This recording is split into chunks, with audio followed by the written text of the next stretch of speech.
तो आप इविल को कैसे डिसाइड करेंगे? यानी how can you define evil objectively without God?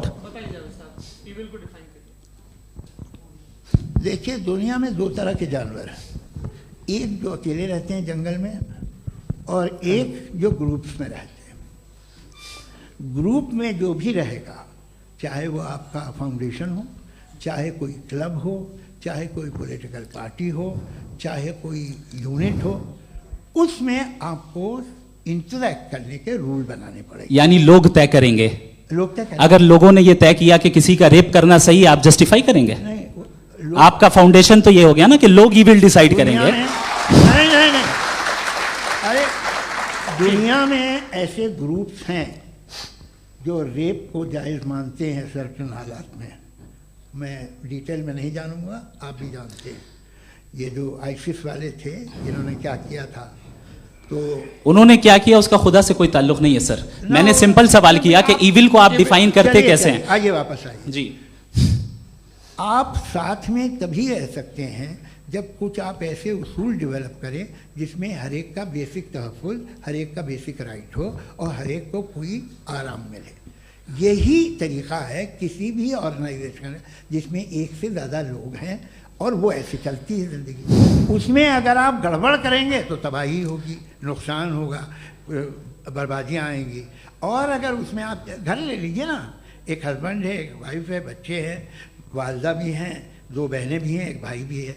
अब इसमें कोई निज़ाम आपको चाहिए साथ में रहने का, और एक दूसरे पे भरोसा रहे, एक दूसरे के बहीख्वाह हों, एक दूसरे की मदद करें, ऐसी जिंदगी। सर आपकी बात आ गई। आप ये कह रहे हैं कि लोग डिसाइड करेंगे क्या सही है क्या गलत है, यही है? मेजॉरिटी डिसाइड करेगी क्या सही है क्या गलत है? अरे भाई बिल्कुल।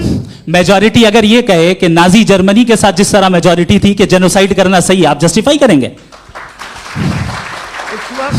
उस वक्त आपका ये सवाल सिर्फ उसके बाद क्लोजिंग। हाँ, उस वक्त प्लेनेट पे जो लोग थे, उनमें कितने लोग हिटलर को सही समझते? अच्छा, प्लेनेट की मेजॉरिटी तय करेगी, सोसाइटी की नहीं। प्लेनेट की मेजॉरिटी गॉड के एग्जिस्टेंस को सही मानती है, आप क्यों नहीं मानते? ये हेलो हेलो हेलो, ये क्रॉस क्वेश्चन का राउंड यहाँ पर समाप्त होता है। और ये बड़ा अच्छा है कि इस तरह से फ्रेगमेंट कर दिया गया है ताकि जो मरकरी ऊपर जा रहा है नीचे जवाब दे दूं। जी। प्लेनेट की ज़्यादातर मेजॉरिटी कुछ दूसरे मजहबों के खुदा को मानती है। आप उन्हें क्यों नहीं? आप तो मेजॉरिटी की बात कर रहे हैं। अच्छा, ये क्लोजिंग आप ये कह रहे हैं इविल और गुड को डिसाइड मेजॉरिटी करेगी। मेजॉरिटी जो कर दे वो सही हो जाएगा। क्लोजिंग इसको जैसा आप ही लोगों ने तय किया है उसी फॉर्मेट को फॉलो कर लेते हैं। हाँ भाई, मैंने तो भले लोगों पे एतबार किया और तब मॉडरेशन तय किया। जी, आपके पास 5 मिनट का वक्त है, क्लोजिंग आर्ग्यूमेंट है, उसके बाद हम ऑडियंस से क्वेश्चन आंसर लेंगे जावेद साहब की क्लोजिंग आर्ग्यूमेंट के बाद। ओके, बहुत शुक्रिया जी। हमारा जो टॉपिक है डज गॉड एग्जिस्ट, मैं इस पे इतने एकेडमिक तैयारी करके आया था। मुझे था कि मैंने सोचा था कि कई सारे मैं आर्ग्यूमेंट्स दूंगा, लेकिन वक्त की भी किल्लत और जावेद साहब बार बार इधर उधर चले जा रहे थे तो उसको भी थोड़ा एंटरटेन करना पड़ गया। डज गॉड एग्जिस्ट पे मैं एक ही आर्ग्यूमेंट दे पाया। आर्ग्यूमेंट्स बहुत हैं और डेफिनेटिव आर्ग्यूमेंट्स हैं, और मेरे आर्ग्यूमेंट को किसी एक राउंड में भी इन्होंने एंटरटेन नहीं किया और रेफ्यूट नहीं किया। एक राउंड में भी नहीं, एक राउंड में भी नहीं। और ना ही अभी आपका क्लोजिंग आर्ग्यूमेंट आएगा, नहीं, वो बता देना। Argument of contingency sir. अरे मैं आपसे कई बार कह चुका हूं कंटीजेंसी का मतलब अब मैं कैसे समझाऊं आपको? आपस में हाँ, आप और कितने आसानी से समझाऊं मैं? मुझे तो नहीं समझ में आ रहा है। आप अपनी आर्ग्यूमेंट ऑफ कंटीजेंसी उर्दू में बोल सकते हैं। हाँ, आप अपनी बात पूरी कर लें जी, आखिरी 4 मिनट। दूसरी चीज, just a minute please ma'am, can I talk? दूसरी चीज ये है कि आपने एक तो इसका जवाब नहीं दिया, दूसरा आपने गॉड के ना होने पर कोई डेफिनेटिव आर्ग्यूमेंट नहीं दिया, सिर्फ मजहब पे बात कर रहे हैं आप। मजहब तो आज हमारा टॉपिक ही नहीं था। आज तो हमारा टॉपिक हो, आप मजहब से ले लेकर आईएस तक चले गए। भाई हमारा क्या ताल्लुक है उससे? We condemn them. और उसका गॉड से क्या ताल्लुक है? अगर कोई गलत काम कर रहा है, किसी ने किसी को कत्ल किया, किसी ने किसी का रेप किया, उसको सजा मिलनी चाहिए। और आपके पास कोई भी rational strong foundation of morality नहीं है। आपने कहा कि मेजॉरिटी तय करेगी सोसाइटी की, वो सही होगा। मैंने कहा हिटलर को फिर आप सही कहेंगे, नहीं नहीं नहीं नहीं, प्लैनेट की सोसाइटी की मेजॉरिटी तय करेगी। तो प्लैनेट की मेजॉरिटी गॉड के एग्जिस्टेंस को मानती है, आप कह रहे हैं ये रिलीजियस है। तो यानी आपके पास कोई स्ट्रॉन्ग फाउंडेशन नहीं है ऑब्जेक्टिव मोरालिटी का। ऑब्जेक्टिव मोरालिटी का अगर कोई फाउंडेशन है तो वो सिर्फ गॉड है, गॉड है, गॉड है। थैंक यू जी। ये मुफ्ती शमाइल नदवी साहब का क्लोजिंग आर्ग्यूमेंट था। अब हमारे पास जी जी ये बड़ा अच्छा है कि दोनों लोगों को मॉडरेटर से शिकायत भी और बोल रहे भाई हमारी शाबाशी भी तो करते चलो। अब मेरी बात जी, आपके पास जावेद अख्तर साहब 5 मिनट का वक्त है। ये आपका क्लोजिंग आर्ग्यूमेंट है, टाइम रीसेट कर दें जी। देखिए, बहुत सारी बातें हैं। गॉड का डेफिनेशन दुनिया के किसी भी रिलीजन में है कि वो ओमनीपोटेंट है, ओमनीप्रेजेंट है, he is just, he is kind, he loves you and so on.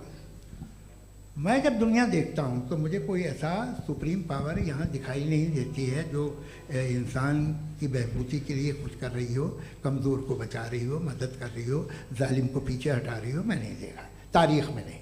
एक तो अगर है और ये देख रहा है तमाशा, तो उसका होना न होना बराबर है। दोयम ये कि ये जो है, जब आप ये कहते हैं कि कायनात जिसकी कंटिजेंसी है, मैं देखिए वो लफ्ज़ इस्तेमाल किया मैं, तो ये कैसे हो सकती है भाई? और फ़ौरन आप सरेंडर कर देते हैं कि जाहिर है कि इसका बनाने वाला तो इससे 10,000 गुना ज़्यादा कॉम्प्लिकेटेड होगा। उस पर आपके होने पे कोई इतराज़ नहीं है। उसे वो टाइमलेस है, वो पहले से था, टाइम तो बहुत बाद में आया। ये सब आप मानने को तैयार है जिसका आपके पास कोई सबूत नहीं, आपके पास कोई रीज़न नहीं है। आपकी तारीख क्या है मज़हबों की? बिलीफ की, जो खुदाओं का बिलीफ है, ये कॉन्स्टेंटली गलत साबित होता रहा है। मतलब आप कहें कि अरिस्टोटल के ज़माने में तो सब जाहिल थे, वो भी इतने ही यकीन से खुदा पे यकीन रखते थे, जो अब नहीं रहा। ये भी नहीं रहेगा, आप लिख लीजिए। और इसके आसार आपको दुनिया में दिखाई देना शुरू हो चुके हैं। ये बहस क्या आज से 100 साल पहले इस तरह हो सकती थी? यहाँ तक तो आपको हम ले आए हैं। तो सर अरे इनको मदद की ज़रूरत नहीं भाई, ये सेल्फ सफिशिएंट आदमी है, आप क्यों इनकी मदद कर रहे हैं? Sir please. तो ये जो है तमाम बातें अपनी जगह हैं। ये एक पैकेज है। आप अकेले, कोई आदमी ऐसा नहीं जो सिर्फ गॉड को मानता हो। उसके साथ बहुत पैराफर्नेलिया आता है, अलग अलग पैराफर्नेलिया आते हैं। They have always created chaos in the society. मैं तो आपको सीधा ऑफर देता हूँ कि दुनिया में 10 इम्पॉर्टेंट बिलीव्स हैं। आप एक मानते हैं, 9 नहीं मानते, 9 में आप एथियस्ट हैं, 9 को आप बिल्कुल रीजनेबली मेरी तरह देखते हैं। तो 90 मजहबी आदमी भी 90% एथियस्ट है। वो दूसरे खुदा नहीं मानता, एक खुदा मानता है, अपना वाला, बाकियों को कहता है गलत है। अगर आप मानना ही बंद कर दें तो आपका 10% चांस है कि आप सही हैं और 90% चांस है कि आप गलत हैं। मेरा मशवरा है, आप मानना छोड़ दिए तो 50% चांस होगा कि आप सही हैं और 50% चांस होगा, 40% आप गेन करेंगे बाय बिकमिंग एन एथियस्ट।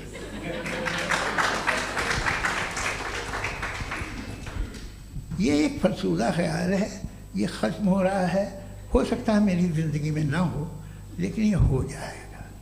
जो बातें ये इनको आप मेटाफिज़िकल, ये वो ऐसे रिस्पेक्टेबल टर्म दे दिए, ये तो उन लोग के हैं जिन्हें ना फिज़िक्स मालूम थी ना मेटा मालूम था, ये उन्होंने आपको दिए हैं। जी बहुत शुक्रिया आप दोनों लोगों का। और अब इस बातचीत का आखिरी राउंड शुरू होगा, डज गॉड एग्जिस्ट की ये बहस मुफ्ती शमाइल नदवी और जावेद अख्तर साहब के बीच। आप लोग अपने अपने हाथ ऊपर करेंगे, मैं यहाँ से तय करूँगा। और माइक हमारे पास है क्या? एक ही माइक है ऑडियंस के लिए? 2 माइक है, एक इस तरफ एक इस तरफ, ठीक है। तो जी सबसे पहले हमारी सहयोगी है मारिया शकील जी, पूछिए सवाल। थोड़ा सा रुकेंगे ताकि कैमरे का फ्रेम आप पर आ जाए, आपकी तो प्रैक्टिस है टीवी की। जी नदवी साहब, मैं खुदा को मानती हूँ, पहले मैं इसी प्रमाइस से शुरू कर रही हूँ और ये बता रही हूँ आपको, मैं मानती हूँ। लेकिन कुछ सवाल हैं जो जावेद साहब ने उठाया, उसका जवाब आपको देना चाहिए। पहला सवाल ये कि गज़ा में सालों से छोटे बच्चे मर रहे हैं, वो उनको, अगर खुदा मर्सीफुल है, हम मानते हैं कि अल्लाह ताला में बहुत ताकत है, तो वो बच्चे क्यों मर रहे हैं? दूसरी बात ये कि अगर कंटिजेंसी की जो आप बात करते हैं, पूरे मुस्लिम ममालिक मिल करके भी उन गजा के बच्चों को क्यों नहीं बचा पा रहे हैं? क्योंकि अगर वो चाहते, क्योंकि अल्लाह ताला उन पर हुकूमत करते हैं, सब पर हुकूमत करते हैं, तो वो उनको क्यों नहीं बचा? जी, thank you. Thank you very much. बहुत अच्छा किया आपने, इस चीज़ को जिक्र कर दिया। मैं इसको और अच्छे से एक्सप्लेन करने की कोशिश करता हूँ। देखें, जहाँ तक आपने कहा कि गजा के बच्चों को मारा जा रहा है, देखें दो वर्ल्ड व्यू है, एक एथीस्टिक वर्ल्ड व्यू, एक थीस्टिक वर्ल्ड व्यू है। बच्चे मर रहे हैं दोनों वर्ल्ड व्यू में, लेकिन हमारा वर्ल्ड व्यू कह रहा है कि रिकॉम्पेंस है, ये कह रहे हैं कि उनका मरना बेकार जाने वाला है, कोई उसका रिकॉम्पेंस नहीं है, चूंकि इनके यहाँ आखिरत और अल्लाह का कोई तसव्वुर या गॉड का कोई तसव्वुर नहीं है। आपने ये सवाल किया कि गॉड मर्सीफुल है, क्यों नहीं रोकता? ये मैंने बताया कि ये मिसकंसेप्शन है लोगों के दरमियान कि गॉड को सिर्फ मर्सीफुल और ओमनीपोटेंट समझते हैं। गॉड के सिर्फ यही दो एट्रीब्यूट्स नहीं हैं, गॉड के कई सारे एट्रीब्यूट्स हैं, उनमें से अल हकीम भी है, उनमें से ऑल वाइज भी है, ऑल नोइंग भी है। लिहाजा अगर इस दुनिया में किसी को तकलीफ आ रही है और गॉड उसको नहीं रोक रहा है, वो इसलिए नहीं रोक रहा है चूंकि इंसानों को फ्री विल दिया गया है। ठीक इसी तरीके से अगर एक डॉक्टर किसी छोटे बच्चे को इंजेक्शन लगा रहा है, उसे तकलीफ पहुंच रही है, उसके लिमिटेड पर्सपेक्टिव के एतबार से यह गलत हो रहा है और डॉक्टर बुरा है। लेकिन जब आप ब्रॉडर पिक्चर को देखेंगी, आपके और हमारे पास सिर्फ एक पिक्सल है, हमें इतना नजर आ रहा है कि गजा में कत्ल हो रहा है, लेकिन इसके पीछे कितना रिकॉम्पेंस उनको मिलने वाला है, पूरा पिक्चर गॉड के पास है। तो एक पिक्सल से आप पूरे पिक्चर को कभी भी जज नहीं कर सकती। आप इसमें कुछ जोड़ना चाहेंगे?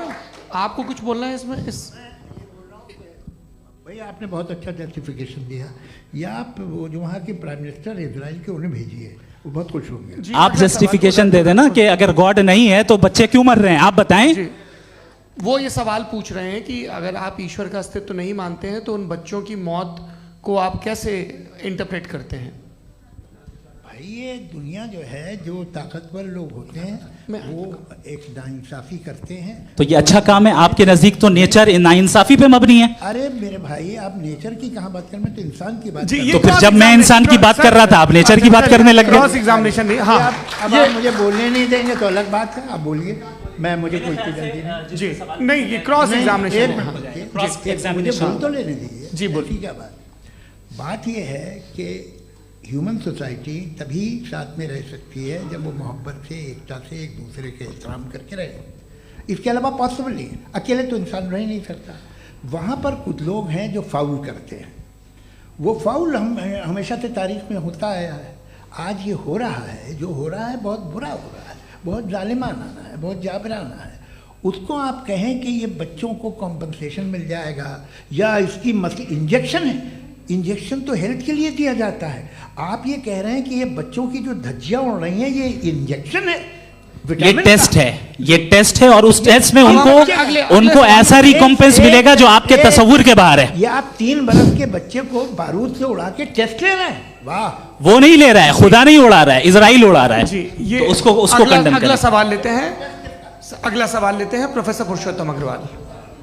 मुफ्ती साहब, एक निवेदन आपसे है कि कम से कम थोड़ा सा माइक क्लोज, एक रिलीजियस और फिलॉसफिकल कर मैम प्लीज।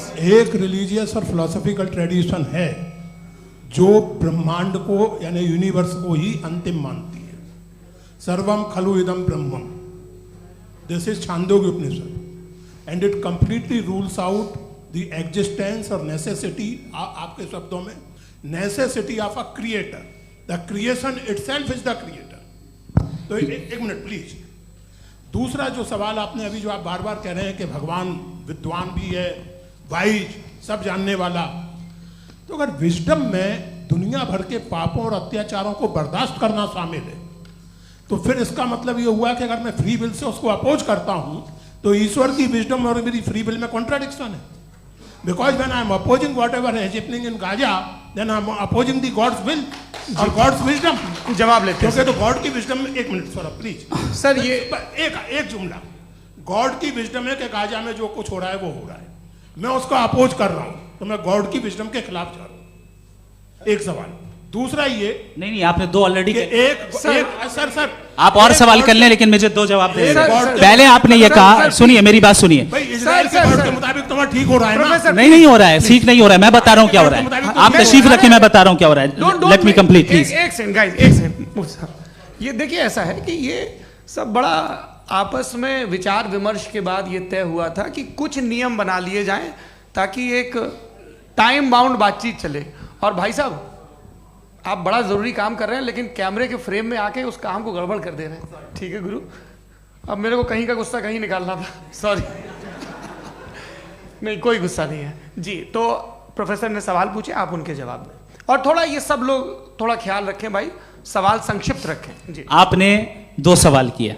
सबसे पहला ये कहा कि हमारे पास ये कॉन्सेप्ट है कि ये यूनिवर्स खुद नेसेसरी बीइंग है, creation itself is the creator. How irrational is this कि मैं एग्जिस्ट करूंगा बाद में, लेकिन अभी एग्जिस्ट कर भी रहा हूं, यानी एक ही टाइम में एग्जिस्ट भी कर रहे हैं, नहीं भी कर रहे हैं। This is not true.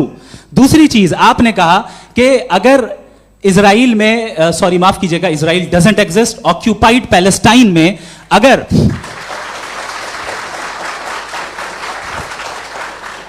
Occupied Palestine में बच्चों को मारा जा रहा है फ्री विल की वजह से और गॉड नहीं रोक रहा, ये कॉन्ट्राडिक्शन है। ये बताइए कि एक एग्जाम में एक बच्चा गलत आंसर लिख रहा है, सुनिए, एग्जामिनर चाहे तो रोक सकता है, क्यों नहीं रोक रहा है? ये कॉन्ट्राडिक्शन है, ये कॉन्ट्राडिक्शन नहीं है। माइक नहीं सर, ये आपस में जी, ये क्या आपका सवाल? माइक दीजिए। फ्री विल दिया गया है टेस्ट के लिए, अकाउंटेबिलिटी के लिए। अगर फ्री विल नहीं होता तो आप कहते हैं हमें रोबोट बना दिया गया। नॉट मिसरिप्रेजेंट माय पोजीशन, आपकी जो भी पोजीशन, मैं अपनी फ्री विल के नाते, अपने ह्यूमन विजडम के नाते गाजा में हो रही अत्याचार का विरोध करता हूं। बिल्कुल करना चाहिए। आपके हिसाब से मैं गॉड की विजडम का विरोध कर रहा हूं? बिल्कुल नहीं, जो हो रहा है गॉड की, बिल्कुल भी नहीं, बिल्कुल भी नहीं।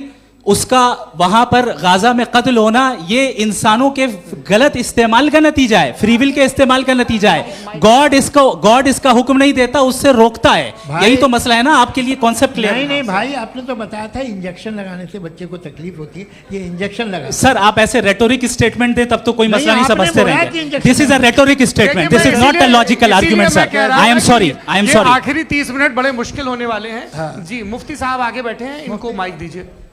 हाँ तरुण, माइक आप अपने पास रखिए, आपको कैमरे का फ्रेम पता है जी। सबसे पहले दोनों को मुबारकबाद। एक सर अपना आप नाम बता दें। आप अमेरिका में शिकागो में रहते हैं, इतना मुझे याद है। बताया आपको, यासिर नदीम अलवाजदी मेरा नाम है। जावेद सर आपसे एक क्वेश्चन है इन्फिनिट रिग्रेस के ताल्लुक से। एक हाइपोथेटिकल सिनेरियो है, मसलन अगर आप सर माइक थोड़ा सा प्लीज क्लोज रखें जी।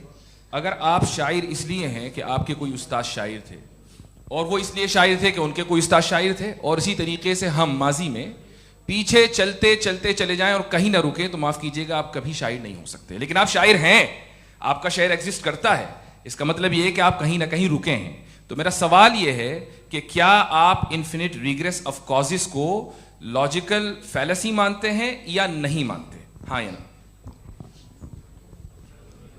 मैं इन्हें लॉजिकल फैलेसी नहीं मानता हूँ, लेकिन मेरा प्रॉब्लम यह है कि जब मैं नहीं मानता हूँ तो I will continue with this logic जो फैलेसी नहीं हो। आप एक जगह रुक जाते हैं जाके, आप कहते हैं ये गेंद कैसे बनी, ये जजीरा कैसे बना, ये समंदर कैसे बना, ये ज़मीन कैसे बनी, और अचानक गॉड पे जाके आपको ब्रेक लग जाता है। एक बार आप सवाल नहीं करते कि भाई इनको बनाने वाला तो इनसे भी कॉम्प्लिकेटेड होगा, वो कैसे बना, उसके बारे में आपने इत्मीनान कर लिया, वो हमेशा से है। तो अगर आप उसे हमेशा से मानते हैं तो फिर ये मान लीजिए कि कायनात हमेशा से है, क्या तकलीफ है? फिर हम वजूद में नहीं आते जी है? हम मौजूद नहीं। अच्छा सर क्यों नहीं होता? मैं बताऊंगा प्लीज। जैसे मैंने मिसाल दी आपके शेर, आपका शेर कभी वजूद में ना आता अगर शायर इसी तरह चलते रहता हमेशा जी। माइक मेरे ख्याल से एक इन्फिनिट रिग्रेस का कॉन्सेप्ट क्लियर नहीं हो पाया, ऐसे रहने दें, लेट्स मूव ऑन सर। ठीक है। हाँ थोड़ा सा मॉडरेटर का भी ख्याल रखें। नहीं आपने तो रखा है, आपने रखा है। यहाँ पे गौहर रजा साहब हैं, वो भी एक सवाल पूछना चाहते हैं। माइक यार नीचे से ऑन कर दिए, नीचे। पहले तो ये कह दूं कि मैं उन बच्चों से शर्मिंदा हूं जिनको गजा में कत्ल किया गया, क्योंकि हमारे होते हुए कत्ल किया गया। लेकिन उससे ज़्यादा शर्मिंदगी इस बात से हुई कि मुझे लगा कि मुफ्ती साहब उसको जस्टिफाई कर रहे हैं। बिल्कुल भी नहीं, आप बहुत ही गलत मुझे बात लगा मैं गलत हो सकता हूं। बिल्कुल गलत मैं है। सवाल पूछ रहा हूं, सवाल मैं देखिए, सवाल अगर पूछ रहा हूं। एक सेकंड, मैं जावेद भाई गौर से साहब, डिसएग्री गौर करता साहब, हूं। एक सेकंड देखिए, अगर देखिए ऐसा एक सेकंड आप सर वेट अरे आप कुछ मेरे पहले मुझे अपनी बात कह लेने दीजिए। अगर ऑडियंस तय करेगी तो फिर मॉडरेटर का मतलब नहीं। मेरा आप सबसे ये कहना है, ये बहस दो लोगों के बीच में है, एक तरफ मुफ्ती साहब, एक तरफ जावेद साहब। पिछले 1.5 घंटे से ये लोग अपने अपने तर्क रख रहे हैं। आपकी इनसे इत्तेफाकी हो सकती है, ना इत्तेफाकी हो सकती है। मेरे उस्ताद मुझे सिखा गए हैं कि मुखामुखम में असहमति की गुंजाइश बची रहनी चाहिए। अगर मैं आपकी बहुत इज्जत करता हूं गौहर साहब, आपने जो कमाल की किताबें लिखी, साइंटिफिक टेम्परामेंट, लेकिन मेरी ये गुजारिश है आप सबसे कि यदि आप इन लोगों ने जो बोला उन पर टिप्पणियां करेंगे तो ना वक्त की पाबंदी रहेगी, ना वो अनुशासन। आप सवाल पूछ लें, उस सवाल में जो बात आ जाए वो आ जाए। मैं जावेद साहब से डिसएग्री करता हूं, इसलिए जावेद साहब से सवाल पूछ रहा हूं। आपका सवाल जावेद अख्तर साहब से। और सवाल ये है मेरा कि जावेद साहब ने कई बार लॉजिक का इस्तेमाल किया कि साइंस में लॉजिक है और रिलीजन में लॉजिक नहीं है। मेरा ख्याल ये है कि रिलीजन में भी लॉजिक है, लेकिन उस लॉजिक की बेसिस ये है कि आप रुक जाते हैं, जिसका जिक्र जावेद साहब ने बार बार किया, यानी खुदा के तसव्वुर पे आते हुए, गॉड के तसव्वुर पे आते हुए रुक जाते हैं। और इसमें सवाल पूछना मतलब फॉरबिडन होता है। सवाल यह है कि क्या जावेद साहब इससे एग्री करते हैं कि साइंस की लॉजिक अलग है और रिलीजन की लॉजिक अलग है? बताइए सर। देखिए, 3 चीज़ें हैं। साइंस है, एक है मंतिक है, इस्तिदलाल है, और एक जो है कुछ भी नहीं है, फेथ है, अकीदा है। मैं अकीदे की लॉजिक का कायल नहीं हूँ। मुझे आप इस्तिदलाल से, लॉजिक से, रीज़न से समझाइए, मैं मानने को तैयार हूँ, मेरा क्या नुकसान होगा। लेकिन ये कि अकीदे पे मैं नहीं जा सकता हूँ। अकीदे का मतलब है कि तुम ये मान लो, सवाल ना करो, ये नहीं। आप सारी बातें करके, बड़ी साइंटिफिक बातें करके एक जगह जाके खुदा के हुदूद पे रुक जाते हैं, सरेंडर कर देते हैं। मैं सरेंडर करने को तैयार नहीं। दैट्स ऑल जी। ये आगे सर बैठे हुए हैं, इनको माइक दीजिए। भाई। वो आप पूछना चाह रहे थे ना भाई? हाँ, नहीं मैं ये थैंक यू जी। आपका नाम? आसिम इफ्तिखार। आसिम जी, पूछिए। सर, जावेद सर से सवाल है कि आपने अपने क्लोजिंग माइक थोड़ा करीब है। अपने क्लोजिंग स्टेटमेंट में ये बात कही थी कि मज़हब का जो फ्यूचर है वो ज़्यादा दिन नहीं जाने वाला है, लेकिन मैं देख पा रहा हूँ कि जो ऑक्सफोर्ड यूनिवर्सिटी की एक स्टडी है 2011 में हुई है, जिसके 50 एकेडमिशियंस ने इसको अंजाम दिया था, उसमें वो ये कहते हैं कि जो फेथ इन गॉड है वो इनबिल्ट है ह्यूमन नेचर के अंदर, जिसको हम कहते हैं फितरत के अंदर शामिल है वो। और वो ये कहते हैं कि अगर कोई ये समझता है कि मज़हब को वो ख़त्म कर देगा तो ये उसकी गलत फहमी है। तो आप इसके बारे में, इस स्टडीज़ के बारे में क्या कहते हैं? ठीक है। मैं उनसे एग्री नहीं करता हूँ। वो कौन से प्रोफेसर होंगे? ऐसा उनके क्या पास डेटा है, इन्होंने डेटा के बेस होगा। डेटा क्या हो सकता है? फ्यूचर का डेटा तो नहीं हो सकता ना उनके पास। प्रेजेंट का डेटा हो सकता है। डेटा आपने सुना 100 साल पहले का बाद का डेटा? मैंने तो नहीं सुना आज तक। तो आज उनकी ये राय है और होगी राय, ठीक है। दुनिया में तरह तरह की राय है लोग, लेकिन मैं समझता हूँ कि वक्त के साथ इंसान ज़्यादा से ज़्यादा रीज़नेबल और लॉजिकल होता जा रहा है। आज आप देखिए वेस्टर्न यूरोप में क्या परसेंटेज है नॉन बिलीवर्स की, बहुत हाई। वहाँ चर्च खाली पड़े होते हैं। तो अल्टीमेटली तो इंसान कोई ऐसी बात बहुत अरसे तक नहीं मान सकेगा, चाहे गलत या सही, जो उसे, उसके दिमाग को, उसके जहन को, उसकी लॉजिक को अपील न करे। वो कह रहे हैं तो ऑक्सफोर्ड के होंगे तो कैम्ब्रिज के होंगे, तो मुझे क्या लेना देना। उनका डेटा मुस्तकबिल का नहीं हो सकता है। जी। दीपक, हाँ पूछिए। मैं आऊँगा अभी, पीछे की साइड भी आऊँगा, माइक वहीं भेजूंगा 2-3 साल के लिए। जी जावेद साहब, आपसे सवाल है। नमस्ते। अरे भाई सर, अगर आप ही लोग तय करना है तो फिर 200 लोग तय कर लें। ये सब नहीं sir, please don't do this sir. Sir, everybody has a right sir, but we can only take selected questions. No sir, ये यंग लोग भी हैं तो इनकी ये अब उतने सुनिए। यंग, भाई आप यंग हैं कि नहीं हैं? एक मिनट, वो कह रहे हैं वो भी आइए, यंग हैं पूछ रहे हैं ना साहब। भाई। आप उनकी नौजवानी पर दावा उनको ही करने थे। हाँ मुफ्ती साहब, आप यंग, हाँ पूछे। अरे भैया सर, मेरा सवाल ये है। कुछ इनसे भी तो पूछो। जी नहीं, बस आपसे एक सवाल है। जैसे थीस्टों के पास अपने जो ईश्वर को मानते हैं उनके पास अपने सोशल गेट टुगेदर्स हैं। 5 रोज़ आज क्रिसमस आने वाला है, होली है, दिवाली है, ईद है। एथिस्ट क्या ऑफर कर रहे हैं? मतलब मैं इनकी दुकान से बोलूं मैं आना चाहता हूं उस तरफ, पर मैं अट्रैक्ट नहीं हो पा रहा हूं। मैं सोशल गेट टुगेदर्स क्या है आपके पास? वो ये कह रहे हैं कि जो धार्मिक लोग हैं, अलग अलग धर्म के लोग, उनके उत्सव त्योहार कॉन्ग्रेगेशन बहुत हैं। अब आपको मैं एक सुनाता हूँ, यहाँ हिस्टोरियन भी बैठे हैं। मृदुला जी आप बताइएगा सही है कि नहीं। ये एक कॉन्स्टेंटाइन, एक ग्रीक रोमन बादशाह था जो क्रिश्चियनिटी आने के 400 साल बाद उसने डिसाइड किया कि मैं क्रिश्चियन हो जाऊंगा, मेरी पूरी स्टेट कैंसिल हो जाएगी। उस ज़माने में ऐसे ही होता था, राजा जो धर्म इख्तियार करता था वो जनता भी कर लेती थी। इसलिए कि वो हो गया था बैंकक्रप्ट, और उसे जो मेडिटेरियन कोस्ट के रिच क्रिश्चियन वो थे मर्चेंट, उससे पैसा चाहिए था। तो उसने कहा यार क्रिश्चियन हो जाओ। तो उसने अपने वजीर से कहा कि भाई ये हिस्ट्री है कि अब हम लोग क्रिश्चियन हो जाते हैं। कहले सर हो जाएंगे, कोई प्रॉब्लम नहीं है, लेकिन एक प्रॉब्लम ये है कि 17 दिसंबर से 25 दिसंबर तक जो पेगन फेस्टिवल होता, जो पेगन जो फेस्टिवल होता है वो बंद हो जाएगा, इसलिए कि हम क्रिश्चियन हो गए तो होगा नहीं। तो वो बच्चों को बहुत बुरा लगेगा, पब्लिक को बहुत इन्जॉय करते हैं, खासतौर से 25 को मेन डे। उसने कहा हाँ ये तो सही कह रहे हो, ये जीसस क्राइस्ट की पैदाइश कब थी? कहले साहब वो अप्रैल में थी। नहीं कट करो, वो 25 दिसंबर को है। ये हकीकत है जी। और 400 साल बाद क्रिश्चियनिटी के अप्रैल से दिसंबर ले आए, और इसलिए कि यहाँ पेगन फेस्टिवल होता था। अब मनाते हैं आप आराम से। ये जो सारे फेस्टिवल हैं ये रिलीजन से, हर एक को एक इंटरटेनमेंट डिपार्टमेंट चाहिए होता है अपनी कंपनी चलाने के लिए। तो ये रिलीजन ने, ये सेकुलर त्यौहार थे जिन्हें रिलीजन्स ने ले लिया है। ये मौसम के थे, फसलों के थे, किसानों के थे, उसको आपने लेके रिलीजियस रंग दे दिया। ये कोई रिलीजन से थोड़ी आए आप। अच्छा हमें देखिए, हम तो मुल्द हैं, हम ईद मनाते हैं, हम दिवाली मनाते हैं, हम होली मनाते हैं, हम क्रिसमस मनाते हैं। बम्बई की फिल्म इंडस्ट्री की सबसे बड़ी होली हमारे घर में होती है, सबसे बड़ी ईद हमारे घर में होती है। वो हमारे सोशल वो है, हमारे हेरिटेज है। ऐसा थोड़ी है कि we will throw the baby along with the water. ये तो अच्छी चीज़ है, इन्हें रखो, जो बेकार है फेंक दो। जी हाँ हेलो जी, मेरा सवाल नादवी जी से है। जैसा कि आपने बोला कि गॉड टाइम के भी परे हैं, और गॉड इतनी कॉम्प्लेक्स चीज़ है कि उसे ह्यूमन माइंड समझ नहीं सकता, और गॉड ने अर्थ पे फ्री विल भी दे दी है। तो आप अपना वक्त ज़ाया क्यों कर रहे हैं गॉड के बारे में बात करके? अपन को तो बात करनी चाहिए कि सोसाइटी को बेहतर कैसे करें। जी मैं, गॉड वही बताता है सोसाइटी को कैसे बेहतर करें। अभी मैं आपका जवाब देता हूँ। आपने कहा कि टाइम पे वो एग्जिस्ट नहीं करता, सो नहीं, मेरा सवाल ये है कि जैसा आपने बोला कि गॉड बहुत ही कॉम्प्लेक्स चीज है। मैंने कहा ही नहीं कि कॉम्प्लेक्स है, तो आपके अल्फाज हैं।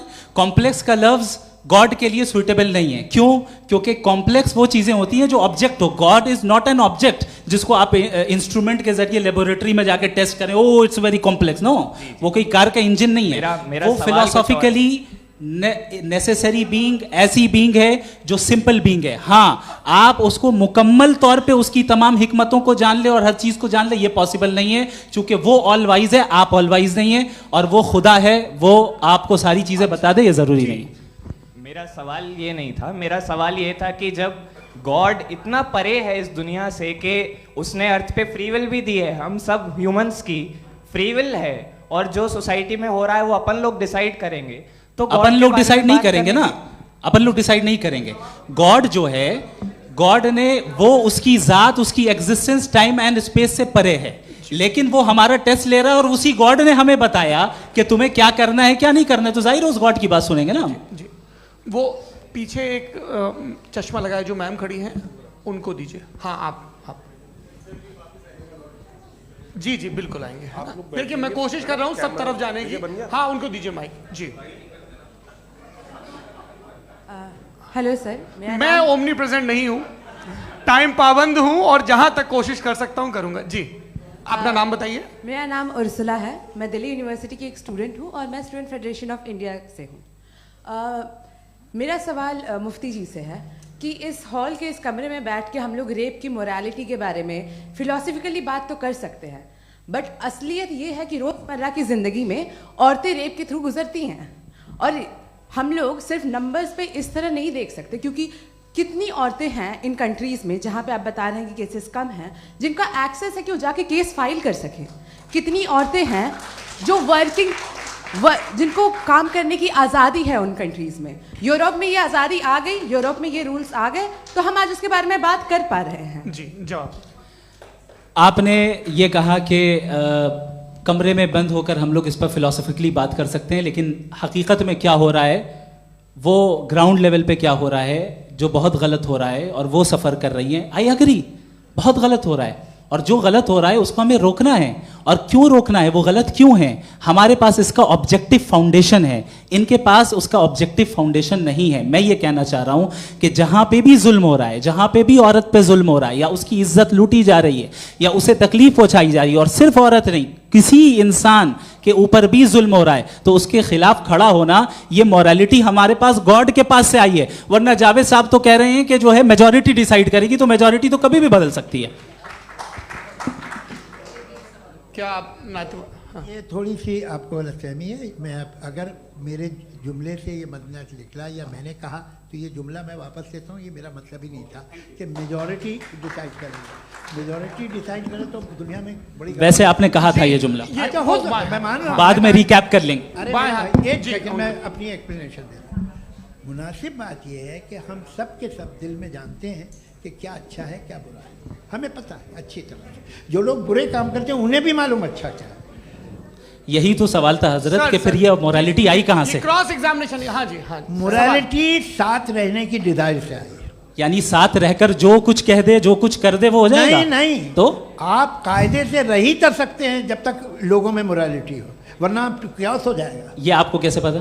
जी, हमने देखा ना, जहाँ मोरालिटी का क्यास हो गया, हम देखते हैं। कहाँ पे देखते भाई? दुनिया में। आप जो कह रहे हैं, आप कहीं पे अगर गलत हो रहा है तो उसको आप गलत देखिए। आप एपिस्टेमोलॉजी की बात कर रहे हैं, मैं ऑन्टोलॉजी की बात कर रहा हूं। मैं इस बहस के बाद आप दोनों लोगों को चाय पे होस्ट करूंगा, वहां पे क्रॉस एग्जामिनेशन कर लीजिएगा। अभी ऑडियंस का हक मार रहे हैं आप लोग भाई, सर जस्ट लोग हैं आप लोग।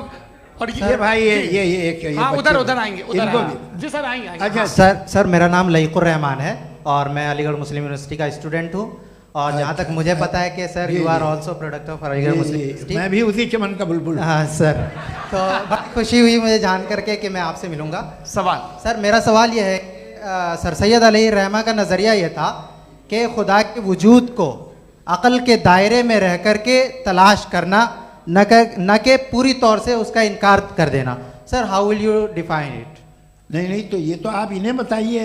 ये सवाल आपसे खुदा का वजूद साबित कर रहे हैं, तो सर आपने इनकार कर रखा है, इस वजह से मेरा क्वेश्चन उन्होंने यही एक सेकंड, सर सैयद ने यही कहा ना कि अक्ल से आप खुदा के वजूद को साबित नहीं कर सकते, यही कहा ना भाई। वो उन्होंने कहा कर सकते हैं और वो कर दिया गया आज। वो फोन दो। तलाश करना या साबित करना अक्ल से नहीं हो सकता। अरे सवाल तो सुन लीजिए जी। अक्ल से नहीं हो सकता है, यही कहा ना आपने। अक्ल से हो सकता है, अरे वो यही कह रहे हैं भाई, आप बता रहे हो सकता है, वो तो कुछ और। आप अगर सर देखो नौजवान फोन ले लो, वो इतनी कमाल की यूनिवर्सिटी है। अरे भाई दे दो ना जरा, एक मिनट दे दो भाई, मेरी बात सुनो, माइक पे बोलो ताकि जो लाखों लोग देख रहे हैं। माइक दे दो ना। अरे देंगे ना माइक, तुम ठहरो तो। हाँ सर, मेरा सवाल ये था कि सर सैयद अलैहि रहमा का एक नज़रिया था अपना कि खुदा का जो वजूद है उसको अक़ल के दायरे में रह करके तलाश करना है, न कि पूरे तौर से इनकार कर देना है। ये उनका कॉन्सेप्ट था। लेकिन मेरा सवाल ये है कि आप इसको कैसे डिफाइन करते हैं, एक्सप्लेन कैसे करेंगे? मैं आपसे जानना चाहता हूँ, क्योंकि you are the product of Aligarh Muslim University. मुझे अक़ल के दायरे में रख के मैंने बहुत तलाश की, मुझे मिला नहीं। हाँ ये इधर वो चश्मा लगाए जो, हाँ उनको दे दीजिए। जी जी फटाफट पूछिए, बस 5 मिनट है, 5 मिनट में खत्म हो रहा है। हाँ अस्सलाम वालेकुम मुफ्ती साहब। एंड मेरा सवाल जावेद अख्तर साहब से। क्या नाम है आपका? अरे भैया सब मुझे क्या पूछ रहे हो? फैज पूछिए फैज साहब। तो मेरा सवाल ये है कि अभी जो एथियस्ट है वो problem of evil argument use कर रहे हैं अगेंस्ट मुस्लिम्स, राइट? कि इस दुनिया में इतना सारा इविल है और अगेंस्ट मुस्लिम तो यहाँ अगेंस्ट थियस्ट। हाँ थोड़ा सा करेक्ट कर लीजिए भाई, पूरी मशक्कत इसी बात की थी कि किसी एक मजहब पे बात न टिके। जी, तो बेसिकली ये आर्ग्यूमेंट ऐसा है कि इस दुनिया में इतना ज़्यादा ईवल एग्जिस्ट करता है और अगर एक ऑल गुड गॉड है तो वो रोकता क्यों नहीं है? लेकिन इस सवाल में एक हिडन अजम्पशन ये है कि इस दुनिया में ईवल एग्जिस्ट करता है। अब एथियस्ट ये कैसे ऑन्टोलॉजिकली प्रूव कर सकते हैं कि इस दुनिया में ईवल एग्जिस्ट करता है? मैं आपको बताता हूँ, थोड़ा सा समझा। नहीं सर हम लोग इनको सुनने आए। नहीं please don't do that. I want to explain ontologically. नहीं हम समझ गए सर, इनको अब जवाब देने दीजिए। अच्छा सवाल पूछ लो। मैं अभी तक क्या था वो मैं थोड़ा सा ऐड ऑन कर लेता हूँ। तुम गुरु, तो हम जब इसका राउंड 13 करेंगे ना तब तुमको स्टेज पे बिठाएंगे। जी तो हाँ जल्दी से। तो देखिए एथियज्म के हिसाब से सब कुछ रैंडमली बन गया है, सब कुछ एटम्स और मॉलिक्यूल्स है। एक पत्थर में और मुझ में सिर्फ इतना फर्क है कि हम लोग एटम्स और मॉलिक्यूल्स का अलग अलग रीअरेंजमेंट है। अब एक पत्थर को कोई इंसान तलवार से 2 टुकड़ों में काट दे या मुझे, according to atheism it is same. There is no evil and good according to atheism.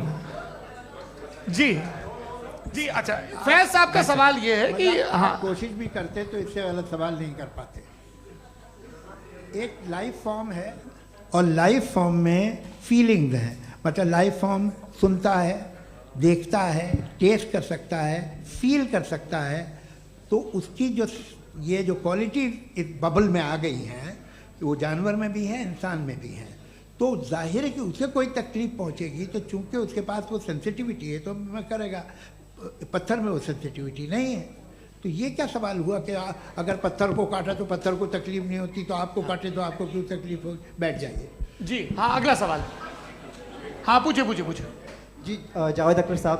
अरे भैया सब आप लोग मुफ्ती साहब को छोड़ रहे हैं, मेरे ही पीछे पड़े हैं क्या? चलो बोलो भाई। You asked how God can exist when children die in Gaza. Huh? You asked how God can exist when children die in Gaza, and you also mentioned the rise of atheism in Europe. But the same events also are leading many atheists and non-believers to turn towards faith. How do you interpret this contradiction, where suffering pushes some away from God, yet brings others closer to belief? देखिए आपको एक बात बताऊं, दुनिया perfect तो कहीं भी नहीं है, हर जगह कुछ खामियां हैं। बेटा एक मिनट, मैं आप ही को कहेंगे, देखो वो तो कुछ खामियां, कमज़ोरियां, खराबियां सब जगह है। लेकिन अगर देखोगे ईमानदारी से कि दुनिया सबसे ज़्यादा महज़ब कहाँ है, एक आम शहरी को कहाँ हुकूक हासिल हैं, वो बोल सकता है, अपनी मर्ज़ी से काम कर सकता है, अपनी मर्ज़ी से राय दे सकता है, हुकूमत के ख़िलाफ़ बोल सकता है, बरसरे इक़्तिदार लोगों के बारे में बोल सकता है, सरमायादारों के ख़िलाफ़ बोल सकता है। तो आपको ये स्कैंडिनेवियन कंट्रीज़ में मिलेगा, वेस्टर्न यूरोप में मिलेगा। मैं नहीं कह रहा वो परफेक्ट है, बिल्कुल नहीं, वहाँ बहुत ख़राबियाँ भी हैं, परफेक्ट तो कोई।